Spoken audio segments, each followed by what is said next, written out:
মিয়ানমারের চলমান গৃহযুদ্ধ সমাধানে আগ্রহ প্রকাশ করেছেন পূর্ব তিমুরের প্রেসিডেন্ট হোসে রামোস হোর্তা।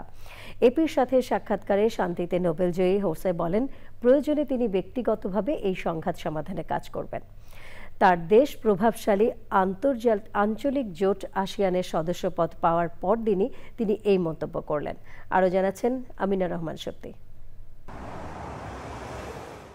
পূর্ব তিমুর তেমুর লেস্তে নামেও পরিচিত। ইন্দোনেশিয়া ও অস্ট্রেলিয়ার মাঝে অবস্থিত এ দেশটি 4 শতাব্দীর বেশি সময় পর্তুগালের উপনিবেশে থাকার পর 1975 সালে স্বাধীনতা ঘোষণা করে। এরপরই ইন্দোনেশিয়া আক্রমণ করে। প্রাণঘাতী সংঘাত শেষে জাতিসংঘের পর্যবেক্ষণে গণভোটের মাধ্যমে 1999 সালে দেশটি স্বাধীনতার পথে এগিয়ে যায়।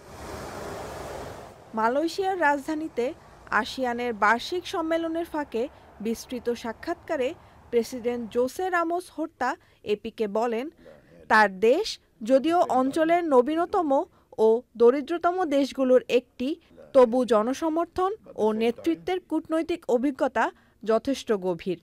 We keep the peace in the country.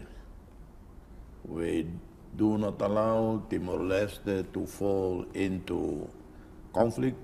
জনগণের সঙ্গে ঘনিষ্ঠ সম্পর্ক রাখতে পারাটাই শান্তির ভিত্তি স্থাপনের বড় পদক্ষেপ বলে মনে করেন তিনি। সংঘাত অবসানের অভিজ্ঞতার কথা উল্লেখ করে তিনি বলেন, পূর্ব তিমুরকে চীনের সঙ্গে ঘনিষ্ঠ সম্পর্ক বজায় রাখার পাশাপাশি যুক্তরাষ্ট্র, অস্ট্রেলিয়া ও অন্যান্য পশ্চিমা দেশের সঙ্গে সম্পর্ক রক্ষায় তিনি সহায়তা করেছেন। 1996 সালে হোর্তা শান্তিতে নোবেল পুরস্কারে ভূষিত হয়। Amina Rahman Supti, channel I.